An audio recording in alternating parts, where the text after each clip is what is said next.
What is up, Wicked Turtle Nation? We just wanted to let you guys know that Wicked Turtle Network has decided to join the Rays Rebellion as brand ambassadors for Rays Energy Drink.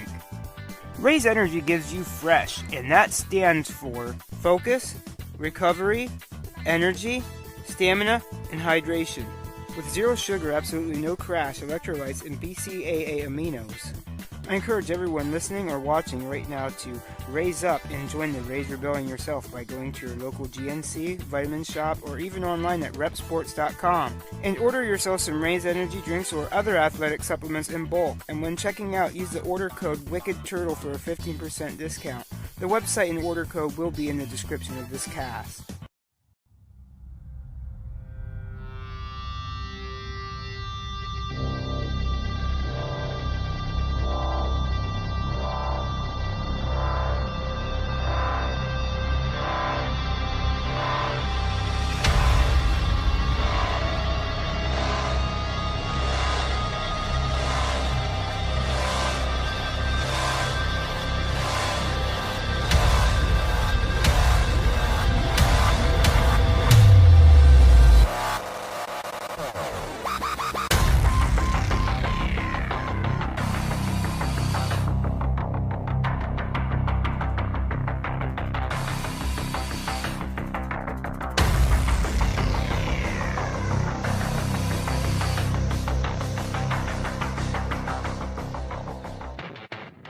Here. Ladies and gentlemen, welcome back to another episode of the Duke's Dive. I'm the Duke Disputation here with my co-host, the dive instructor, Coach Calvin. How's it going, everybody? We're audio today, no video. Yeah. Audio here, I'll put it out on, we'll be out on the 22nd. And by next week, we should be back with video here. And by next month, What's Up Peeps, excuse me, will be back, and we will have a new intro and a couple different new things, like a new song and things like that. So look forward to that. Will be a new season of What's Up Peeps. So to kick things off here, I guess we'll start off with Monday Night Raw. For Raw and SmackDown, we'll just leave it as if anything of note happened, we'll make mention of it. I have two things of note. One first was the Cody Rhodes and Miz match. I thought that was pretty awesome. Yeah, that was the promo leading to that it was, with Miz and Cody. Him and Miz was great together. Yeah, this was really good stuff. This was like top tier stuff. I was impressed with it. Yeah, like I didn't hate the stuff he was doing in AEW anyway, but it fits right. It feels like it's always been his home, kind of like. Not that he didn't have a home over in AEW, excuse me, but yeah. He definitely fits in better playing the good guy role in WWE than he did in AEW. It's different types of fan base, and the AEW fan base is more of the hardcore kind of wrestling audience, and I don't think like Cody's stuff was working for all of them versus now with the kind of more casual WWE audience, it seems to be working. And I mean, the segment was great. Absolutely. Match was good stuff. I'm kind of wondering if Seth might lead him at some point down the dark path, though. Like if they're gonna jump into that, like it seems. But I think that he's gonna definitely have that rematch. But it seems like there might be maybe a hint of a tag team or something going on. Yeah, maybe you get the vibes. That was confirmed for WrestleMania Backlash is the rematch. My guess is So my guess is, I'm 90%. There's a 10% certainty that I've seen that graphic floating on Twitter. So I believe that match is happening. I'm interested to see where this program goes. This has been so far since his return to WWE, Cody's stuff has been really good. It's been on point. Yeah, The promo work has been definitely. good. The reactions from the crowds and the people watching at home has been good. So it's just overall been Oh yeah. pretty good stuff. Yeah, I'd like to see where he's going to go from after that too. Yeah. Definitely a bevy of options he could go with. But yeah, my next mention would be the RK Bro versus Alpha Academy, Usos, and the Street Profits. Yeah, I thought that was a pretty good tag team match. Yeah, excuse me. Oh man, those last two matches, good. The other thing that I enjoyed on Monday Night Raw was the official like television match debut of Veer against Dominic. Oh yeah. A lot of potential with Veer. I mean, memes aside, Oh, for sure. the 8 months of videos and everything like that. But I mean, he looks. Everything he does looked really like intense. Like I think there's a lot to build there with him, and I'm hopeful that they'll stick with it. And this isn't one of those deals where they push somebody hard for a month and then they kind of lose. Yeah, he killed Dominic, and they've done a pretty good job over the past he's been on the screen a year now at least. The promos have almost been. It was 8 months of videos before he debuted, and I mean with Dominic. Like I'm just saying, he's been there a while. They've done a pretty good job of showing that he's not just some little bump in the road. He's Ray's son. My hope with this is that this kind of leads to, because they kind of did it briefly a couple weeks ago with Dominic, is that this leads to maybe an NXT run for Dominic. I think a little bit of time in NXT, because he's pretty good. There's just like a few rough small around the edges. Yeah, that need a little polishing, and I think like 3 or 4 months in NXT working with some of those guys down there might help. Yeah, he was just down there too, right? Yeah, oh my god, who forgot wrestle? Did he wrestle either Mendoza or what was the other guy in Fintech? He wrestled somebody from that group. Either way, the match Wild would be nice. Yeah, that's who it was. Match was good though. Yeah.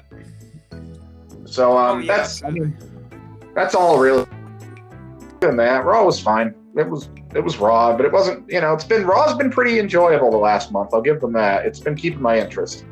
Oh yeah, absolutely. I'm ready for tonight. As of recording this, we're doing that on a Monday, so. Yep. So that's why we're getting through all this. Yeah, absolutely. So, moving on. Yeah, I don't have anything more for Raw. So. Same. That was the big points. Yep. NXT we got. We opened up with Cameron Grimes defeating Solo Sikoa. That was a really good one too, and put that Solo right up there on that level that he needs to be too. Yeah, this was a great match. I think not to sidebar too much, but I do want to take a second to talk about something with NXT, and this match is an example of it. They need to get the fuck out of Florida. Oh my god, yeah. That crowd was terrible. I'm all for the crowds, doing what they want to do, but these people were just booing Cameron Grimes for existing, and they just yeah, it was like Bizarro World. I don't know what's going on to make them do that, or why they would. It's weird or what? Yeah. It changes weekly based on but there's certain weeks when the makeup of the crowd in the performance center is very they're very and they hurt the product in some ways, especially when somebody's trying to convey an emotional promo and the crowd is when they're half the crowd's chanting "you deserve it" and the other half's chanting "no you don't." It's I don't know, it might be time to get NXT back on the road. I know that's probably not in the cards, but it'd be a good thing. Yeah, that'd be awesome. I mean, Excuse me, sorry. Yeah, back when they went back to Altoona, that was fun to go and watch them live. That was the first time I'd seen Bianca Belair. She had literally just I think that was like her maybe like second or third dark match at that point. So that was I interesting to see. I saw them NXT live at the casino in Bethlehem, Pennsylvania. Yeah, that'd been nice too. Yeah, it was Drew McIntyre against and this shows you how long ago this was. It was Drew McIntyre against, I believe, Andrade was the main event. And then there was also Hideo versus Roderick Strong, and man, yeah, it was a pretty solid card, and it turned into something, I think, with Drew and the Street Profits against Andrade and a heel team. I don't remember, but it was a fun show. But I kind of miss NXT being on the road, and I think it would help, even if they just like once or twice a month, do it elsewhere, just to kind of get a different feel. Yeah, for sure. But overall though, back on point, this match was enjoyable. Solo Sikoa is coming into his own. This was a good match. I liked it. Yeah, absolutely. Next up was Von Wagner defeating Ikemen Jiro. Ikemen, is it? Ikemen Jiro. Ikemen Jiro, yeah. Jacket Time. Jacket Time, yeah. Jacket Time, yeah, duh. Him and Kushida. Yeah. I think that's a good pairing, yeah. Yeah, they're a good pair. The point is to try to get Von Wagner over as a monster heel. I'm not sure. Oh, yeah. Well, he'd been gone for at least a couple weeks now, right? Like, yeah. This is first I'd seen him in a while. I think with Von Wagner, there's potential there. It's just finding something that works for him. And I don't know. I mean, it's still early on, so I can't make the call yet, but I don't know if this is going to work for him. I honestly think he would have been a better choice to pair with. Like, he would have been better off paired with Joe Gacy. Yeah, that would have been nice too. I think like Harland and Von Wagner just wrecking people. It would work. It would make kind of an effective, tag team. For the dogs in the background here. That's all right. I mean, that would be, but I mean, we'll see. He's still young, and there's lots of time to kind of figure out what works for Von Wagner, and that's kind of the point of NXT, is to figure out what works, what doesn't work. So Yeah, he seemed to have a different little look going on too. So yeah, I like that. But going up next was Diamond Mine defeating Legado del Fantasma. This is the first of the tournament, correct? To crown the NXT championships. Wait, was this the? No, I think we hopped into the gauntlet. Did I skip something over? Yeah, because I think you hopped into the gauntlet match. Yeah. Oh yeah. Oh, I'm sorry. Yeah, that's Next there was a little bit. Next up was Mandy Rose versus Dakota Kai. Yes. This was good. I enjoyed this a lot. Dakota's great. Mandy's gotten so much better. This was fun. I liked it. Oh, yeah. Definitely. And I could see her and Kai going again, too. Mm-hmm. And definitely sets up for the next week or whatever. But how about the I mean, I know we go over the matches, but like the promos from Joe Gacy, how good were those? Oh my god, yeah! Ever since the kidnapping of Rick, yes, they've been all excellent. The putting the ring onto like his finger, like yeah, just absolutely like creepy, like unsettling heel work. Like I'm definitely looking for an angle with him and Braun. I think it gives Braun an unconventional heel to play off of, because Braun has been playing off of more kind of traditional heel like Dolph Ziggler and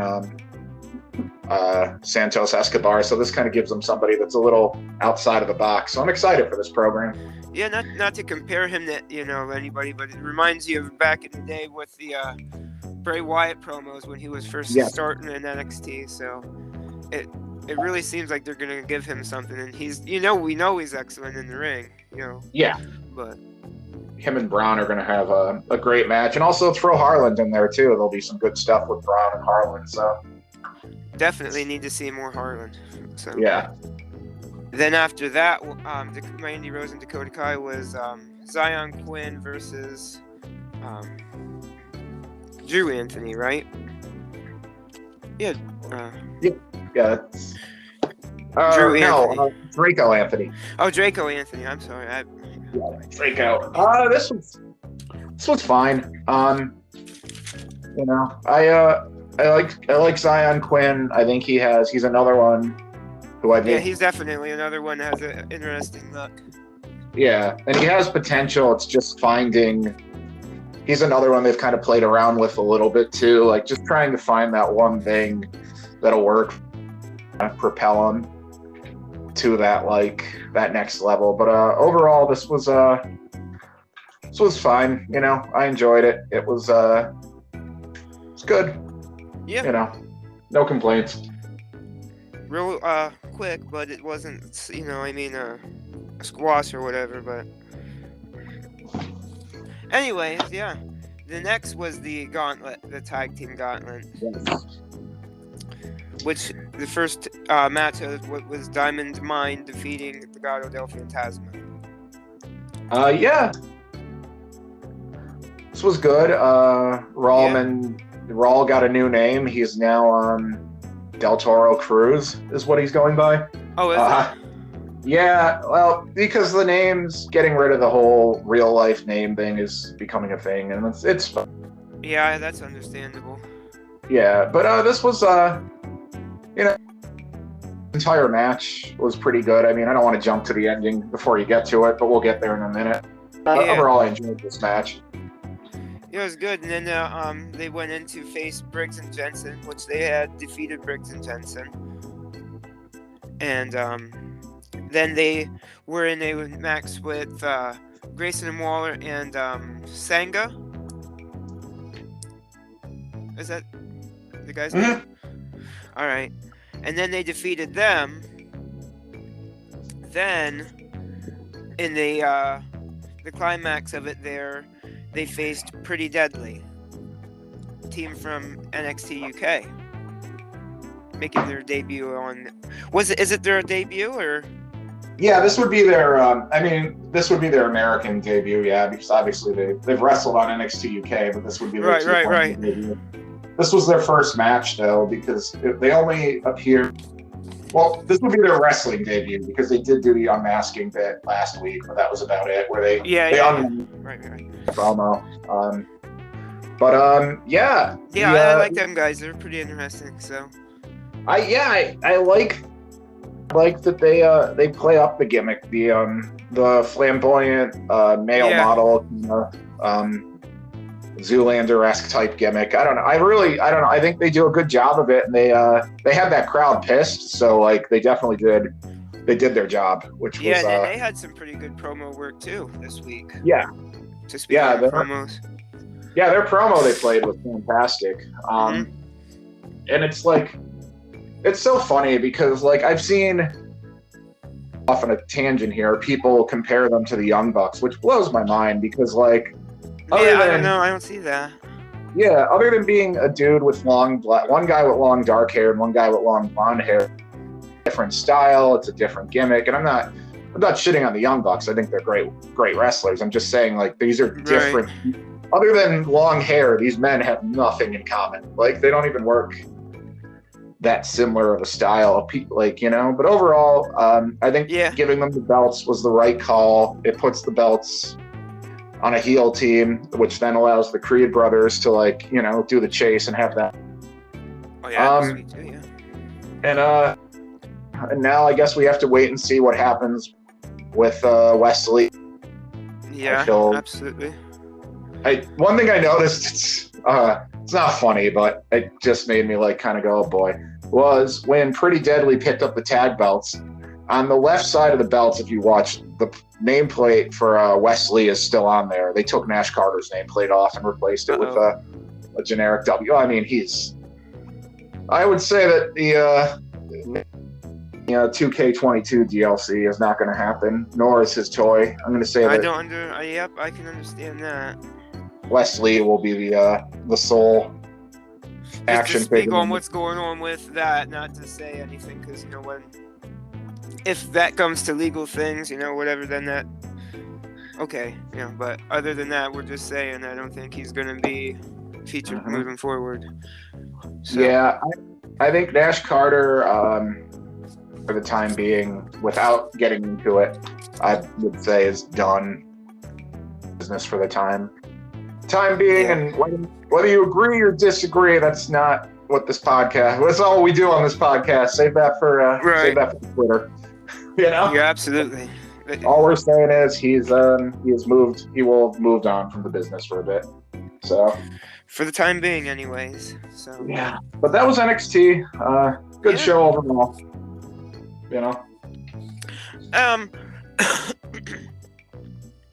Decided at the end of the weekly stuff, we'll say if it was a dive or a flop. So yeah, I think it was a dive.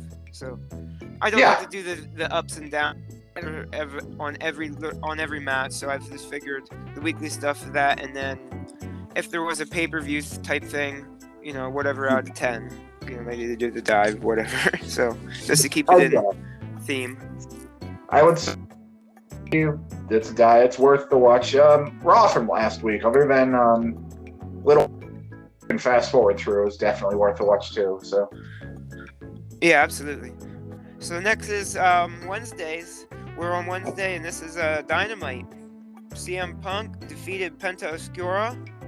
Thought that was a really good one. I had been wanting to see Punk and Penta for as long as I've known who Penta was. He's one of those guys I'd thrown under the belt and said, hey, if Punk ever does come back, he's one of the ones on top. So that was a pretty good one. I saw bits of this. This looked pretty good. Penta's great. Punk is great. So that's not a shocker. Oh yeah, absolutely not. Not to skip through anything, but we're going to go through it fast so we can get it done before Raw does come on here at 8. So, yeah. That's right. Yeah. So Jurassic Express defeated Red Dragon. Thought this was excellent. This was the first official title match of Belt Week, I like to call it, with Dynamite and the 2 night of Rampage, not Rage. Yeah. So, yeah. What a way to kick it off for the Belt Week. Jurassic Express and Red Dragon. I did think that Red Dragon was going to pick up the win on this one, though. To be honest with you. I thought I'm surprised they didn't too. Like that was where they were going, but you know. Yeah, then it seemed that they would have a faction war with the Elite and Undisputed. Still seems like that's gonna be the major match moving forward that they're heading towards, though, with Kenny coming back to make a.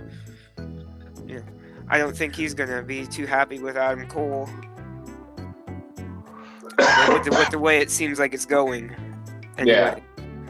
And so yeah. Captain Shawn Dean then defeated MJF by with a little help from Wardlow. So that does make MJF 0-3 against Shawn Dean. You love to see that. MJF on a losing streak. Right. I'm going to say it right now, and I don't think it's a shock to you or anybody else listening, that I do believe when it's time for them to be bidding for him, we're going to see him versus The Miz. Let's be for real. And if people will be pissed or off about that or whatever, just the way they are with Cody, there's going to be people that's going to go from one place to the other. It's just, I view it, as a place to work, I think, people, you would think they'd be happy for the wrestlers because ultimately, you want them to make the most money and be the happiest they are. And, nobody nobody leaves to go to like nobody leaves WWE to go to AEW or vice versa, you know, to like be miserable. They go there because like they think they'll be better off and they'll make money. So like Yeah, or they'll it's make like, better magic or do things that they feel like they want to do more or whatever, more towards their goals. it's not, so like if Yeah, MJF I don't view it as a war. I know that, it's pretty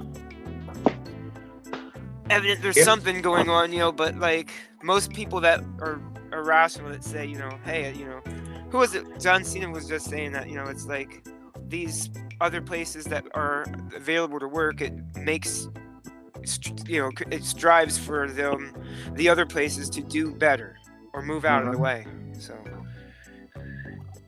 to me, it's like, it's just, there's two, they both offer wrestling, but what they offer in terms of pro wrestling is two completely different experiences. And I mean, there is no war. There's just places for wrestlers to work and to try different things and to do different experiences, and that's it. So I guess we'll get back on AEW here before we get off too much. So next up was a 6-man. Jericho, Garcia, and Hager defeat Eddie Kingston, Santana, and Ortiz. I know you've seen the meme that going around, like Jericho's doing a Raw kind of thing in AEW, and Cody Rhodes is kind of doing like an AEW thing in Raw. Or vice versa. You know what I mean? With the sports entertainer kind of thing that Jericho's got going on. I mean, it's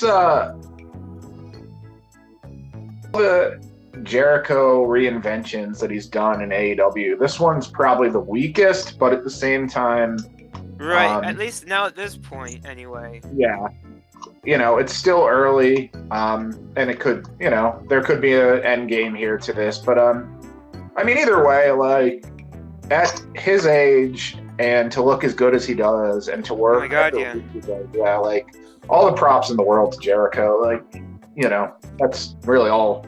I mean, even before I would have killed to look like that, and then like he had seen the criticism and toned it even further. So it's like, Jesus, and he's like, what? I looked it up. I think he's like, 46? He's 46 or 47. Yeah, he's almost 50, but like he still works at a rate that somebody probably half his age like would have trouble keeping up with. Yeah. It's Jericho. I mean, whether good or bad, at least he tries stuff. So I'll give him all the credit in the world for taking risks and doing different shit, whether it's going to work out or not. Absolutely. So, yeah. Then Keith Lee and Swerve Strickland defeat Powerhouse Hobbs and Ricky Starks. This was a really good one, and I enjoyed the stuff that Swerve and Lee were doing together. Yeah. And Keith Lee's not usually a guy that, you usually see. Well, you've not seen him in WWE. You've been a tag team guy. No, he's not. He's never been a big tag dude. Yeah. But, I'm happy that Swerve and Keith Lee are both on TV and getting a chance to do something that's fun. Oh, yeah. And, given time, we'll talk a little bit more about Swerve Strickland on the show moving forward. So, the main event was Samoa Joe defeating Minoru Suzuki for the ROH. It was the TV title, correct? Yeah. Yep. So Samoa Joe is the ROH TV title, and then he was attacked by, oh my goodness, I forget the guy's name. The Indian, the basketball player. And he just bounced his head off the freaking mat. That was, they're making him out to be a big threat too. And then he's got who is it? Sanjay Dutt. Sanjay Dutt and Jay Lethal. Yeah. It was weak to me, but I'm looking forward to see where they're gonna go with it. It was Yeah, it was definitely to me, it was a great way to do it. I mean, I would have, I think I still would have done it to Samoa Joe, but I would have like, especially if they're setting up like Joe and Lethal. But Yeah, yeah. I would have waited until next week. I wouldn't have this match. Like people were really into this match. People were hyped for this match, and then to like do that afterwards, kind of, I think took the wind out of a lot of people's sails, and it was just like there was that right there. Do this debut, and I also wouldn't have done the lights off deal. I would have just had like Joe in the ring, kind of being distracted by Jay Lethal, and then this dude like runs from behind and nails Joe. Like the light, because if you're doing the lights out, lights on thing, when the lights come on, you got to make sure somebody like worth turning the lights on. I'm not saying this guy can't be great, but he's so brand new. Absolutely. Nobody knew who. If you like, and I'm sure with Sanjay and Lethal, he'll be good. But you know, I'm sure that when the lights came off, people were expecting one of the names that have been floating around there that haven't been nailed down to a place yet to be on the other end of the ring, for sure. But you know, we'll see where they take this. So not enough to make it a flop. It's still a dive to me. So because Dynamite was good, and then moving into Impact, which Impact was pretty short this week, given the fact that the two matches I had set aside for the other stuff, they were pretty Impact heavy. If you when we get to that, well, you'll see that there's only like 3 matches with Impact. It opened up with Deonna Purrazzo defeating Deonna Purrazzo defeating Willow Nightingale. I like to see Willow; she's really, really good. So to see her, but it seems like every time you see her, she's on the other end of a title match, but losing that title shot, unfortunately. Because you could go back to like the ROH Women's Inaugural Championship Tournament, and you know she's there for sure, but she's just not getting that W yet. She's gotten a couple on AEW Dark Elevation though, so I will give him that. And I think AEW is probably a month away from her into a contract, so I think like oh yeah, for sure. I think start to see some big wins and some big moments once that kind of happens. Yep. And next up was Jonathan Gresham defeating Rocky Romero. That was a really good one too. Jonathan Gresham had put the ROH World Championship on the line against Rocky Romero, so it just to show how crazy this week is going to get. Impact Wrestling ROH World Heavyweight Championship title match, Jonathan Gresham and Rocky Romero. So that was an awesome match. And next was Alex Shelley defeating Steve Macklin. Steve Macklin's one of those guys I'm really grown on the past couple of months. Ever since he's really got this kind of new look. He honestly kind of looks like the Punisher to me. Yeah. Yeah. He's grown on me. And to pick up a win... Oh, no. Yeah, he didn't pick up a win against Alex Shelley this week. But yeah. It seems like that he's going to bring a buddy in to Impact with him. And maybe him and this buddy will face Alex Shelley and Chris Sabin. So that'd be really neat to see on Impact. And to finish Impact off, we had the main event of Jonah defeating PCO. So that was really good too. And to finish that off, Jonah did like a splash off the top with the steel chair on PCO, and then like nailed him like, oh my god, I want to say like 20 times. Just to, like make sure he kept down and didn't get back up, because he kept popping back up like Frankenstein.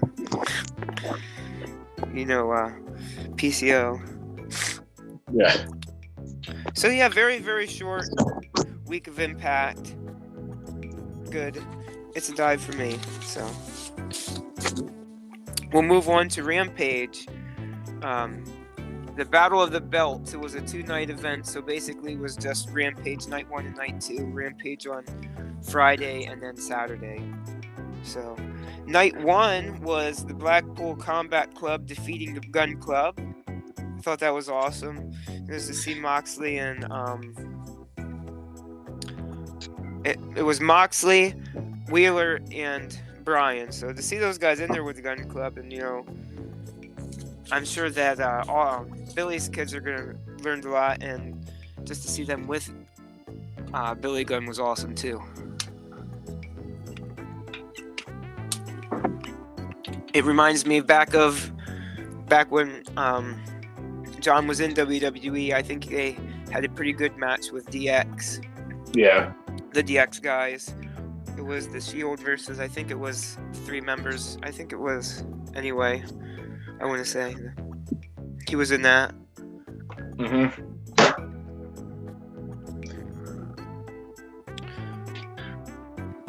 So anyway. Yep.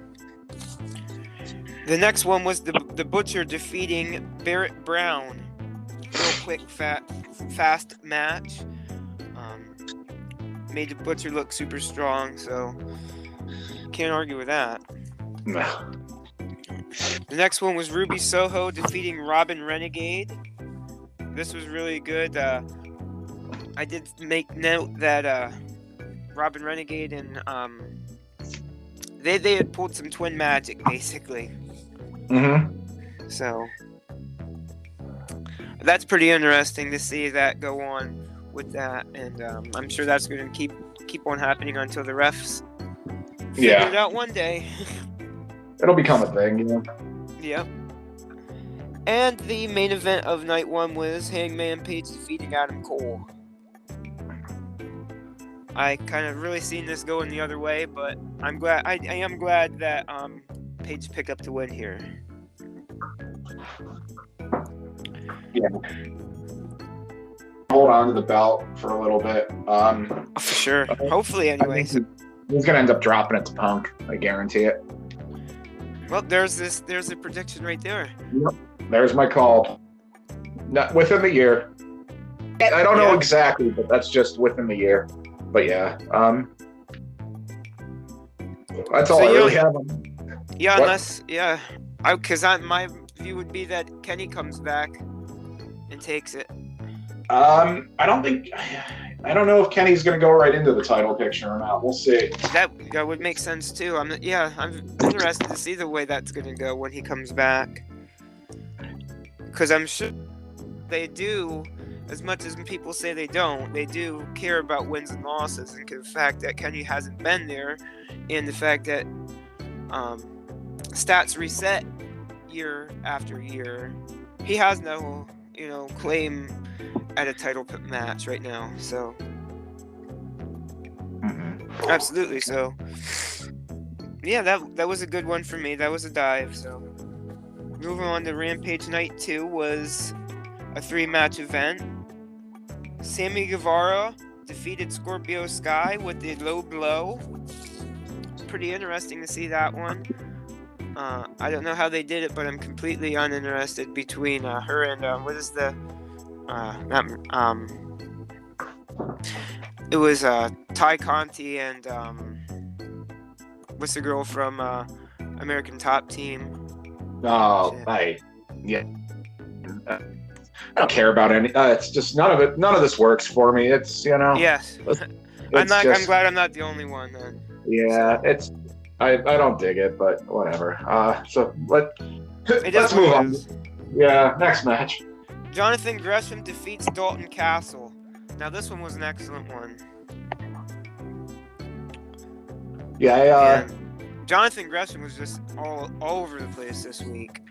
Yeah, busy week for him. We'll see what the future of Ring of Honor looks like after Tony's announcement Wednesday. Maybe ROH will have some kind of steady TV. Oh, that's the big announcement is coming Wednesday, huh? Yeah, my guess is it's either New Japan, AEW, like joint pay-per-view or Ring of Honor. That or Ring of Honor Weekly would make sense because to touch on that, I was going to cover Ring of Honor Weekly. Ring of Honor Weekly was a show from 2016, and then the week prior to that, my DVR had catfished me. It literally recorded the news.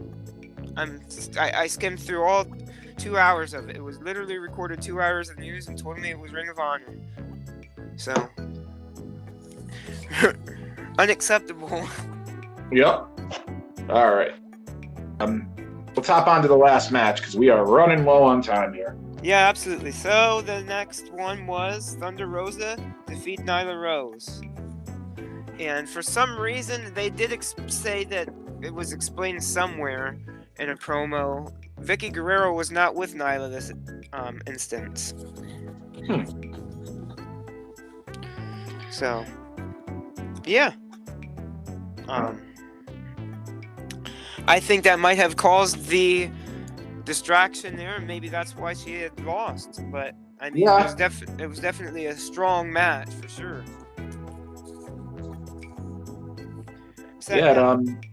Thunder Rosa's great, so I'm sure this was awesome. Yeah, it was really good, and I could see them going for a rematch for sure too. So. Oh, absolutely. Yeah, that does wrap up our weekly stuff here, and I'll go on here later and record the other 2 matches here, but that's it for the Coach and I for this week. Yeah. As always, follow me on everything on all social media at @BSeanCalvin, and we got a little show coming up. Absolutely, May 14th at the marketplace. The Steamtown Marketplace in Scranton, Pennsylvania. Yes, sir. High tension wrestling, Electric City Showdown. Can't wait. Super excited. Go to hightensionhtw.com for tickets. General admissions $20, front rows $25, and it will be streaming live on IWTV. And it's going to be awesome. It definitely is. Absolutely. It's going to be fun. And Wicked Turtle, we're going to, we'll be all over that. They'll be talking about us a lot during commentary. Absolutely. I'm going to have my Wicked Turtle shirt on, hopefully. So. Oh, yeah, definitely. And, what the heck was I going to say here? Oh, yeah. Oh, yeah, anyways, that there's a free fan event from 12 to 4. That's what I wanted to say. So, we'll be there for you guys. Come get a picture. Come get some stickers. Come buy a shirt from Coach and Kit both. Yep. I'll be there with Kit Raff, and I'll be there with Wicked Turtle. You'll see me bouncing around. So, absolutely. Make sure you're there. And that's right now all I have to plug. Oh, except follow Backbreakers Entertainment on social media, on their Twitter. Absolutely. We'll have that in the description Instagram as well. And that's it. That's all I got. All right, everybody. Well, I'm going to let the Coach go and then start recording some other stuff. So thanks for listening this week.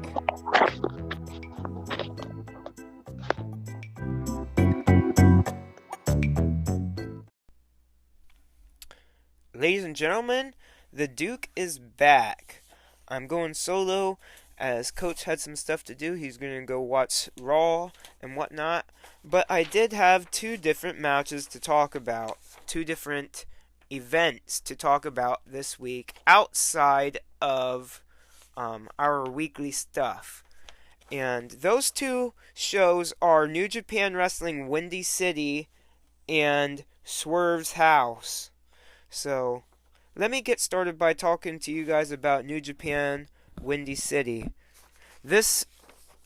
I didn't hear a lot of people talking about it, but I did have a couple of my friends on Facebook that went to this, and they were showing pictures and looked like they had an excellent time, so I decided, you know what, I'm going to check this out myself, too.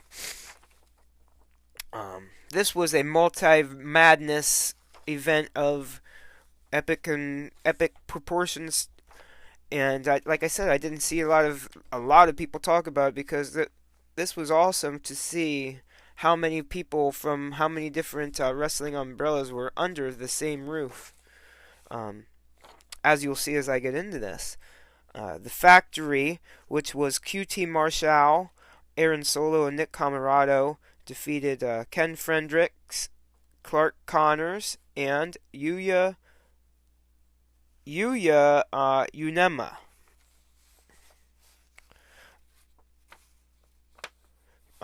Other than that, moving on, the next match was Fred Rosser, Chris Dickinson, Josh Alexander, Alex Coughlin, Ren Narita defeat Danny Limelight, the Toxic Poppy, excuse me, I like Danny Limelight, Black Tiger, Jarrell Nelson, Royce Isaacs, and J.R. Kratos. Then Tom Lawler defeated Yuji Nagata. After that, the Bullet Club, which was Chris Bay, Hikuleu, El Phantasmo, and the Good Brothers, defeated the United Empire, which was TJP, Aussie Open, Aaron Henry, and Great Okan, Jeff Cobb, Kyle Fletcher, and Scott Norton. Really cool to see Scott Norton. Just like I said, there's all these people under one umbrella tonight was really cool. Next up was Finn Juice with Brody King. Defeated Jonah, Shane Haste, and One Bad Dude Tito. Then Jay White defeated Shota Umino. Excellent match. Then we had Tomohiro Ishii defeating Minoru Suzuki. And once I was talking to Coach earlier, and we were bringing up the age of Chris Jericho, and I just wanted to make note, like, these guys were doing crazy stuff, Tomohiro Ishii and Minoru Suzuki, like taking concrete bumps over guardrails and stuff like that, and like, Tomohiro is 46, and Minoru is 55, and like I said, just for reference, I think Chris Jericho's either 46, 47, Edge is like right there, like 46, 47. So they don't need to be doing that kind of stuff, but they are, which that's crazy. But props to these men for doing that and still continuing to entertain on that level at that age. Not to be ageist, though. And it did set up for Tomohiro Ishii versus Eddie Kingston on May 15th, as Eddie Kingston did come out to call out Tomohiro Ishii. So, next up was Jon Moxley defeating Will Ospreay. Boy, this one was a bloody affair. Really great show, really great stuff. NJPW City, Windy City, it's going to get me one to watch NJPW Strong moving forward, too. I don't know if we'll cover that on a weekly basis, as you've seen with the audio stuff, that we had just enough time this week to cover what we did cover, so that's probably something that I would throw on and cover myself and just watch for my own stuff and maybe cover on the dive their monthly stuff, their main events, as it were. But yes, thank you. The next up is Swerve's House. I give New Japan Wrestling Windy City a 9 out of 10. But yeah, like I said, next up is Swerve's House. A lot of Impact guys on here, a lot of Ring of Honor guys, a lot of AEW guys, a lot of AEW Impact, ROH dudes and ladies. Moose defeated Speedball Mike Bailey. Deonna Purrazzo defeated Billy Starks. Dan the Dad versus Jake Manning was interrupted and turned into a match against Infrared, which they lost with the help with Mr. Phil Stamper, of course. And this one is a shout out to the match on Impact. Steve Macklin, and I was alluding to his buddy that would come and help him wrestle with the uh, the guys on Impact was Steve Macklin and Weston Blake. They defeated the American Wolves, which we know is Eddie Edwards and Davey Richards. Then Jake Chris defeated the one called Manders. Trey Miguel defeated Ace Austin, Blake Christian, and Lindsay Dorado in what was an Impact and Remix Pro title match.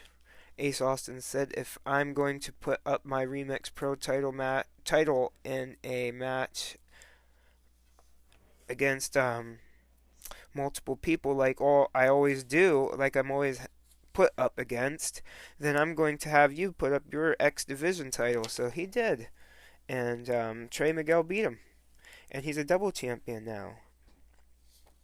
Then Crash Jackson in a scramble match defeated Jessica Havoc, Calvin Tankman, Madman Fulton, Beef, and Grizzly Cal Jack. Then Swerve Strickland defeated Athena in an amazing match.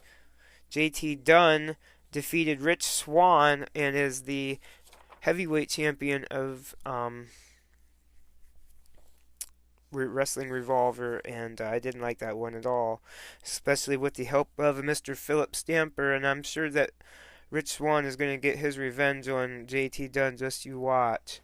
But I really did enjoy Swerve's House, and for what it was, I do definitely give it an 8 out of 10.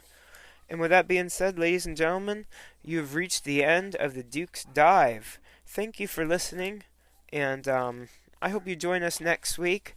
My little bit of promotion here is, of course, we already talked about it a little bit here, but my promotion this week is High Tension Network. My promotion this week is High Tension Network. High Tension Network is doing Electric City Showdown at the Steamtown Marketplace on May 14th.